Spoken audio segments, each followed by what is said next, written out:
Good morning sa inyo, kape kita. Samtang nagkakatulog pa ang akon nga Junakis. Tapos may ari ako diri nga tinapay. This is from Penny. Binili siya kahapon ng aking Banabers. And ito yung kanyang itsura. Isa ito sa mga paboritong tinapay na binibili ko doon sa may Penny. So let's kapi-kapi in the morning.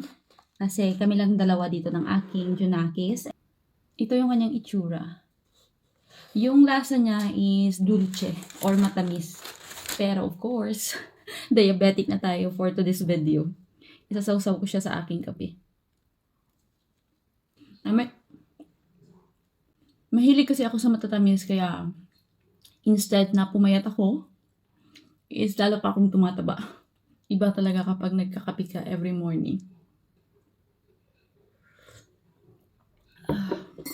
Refreshing.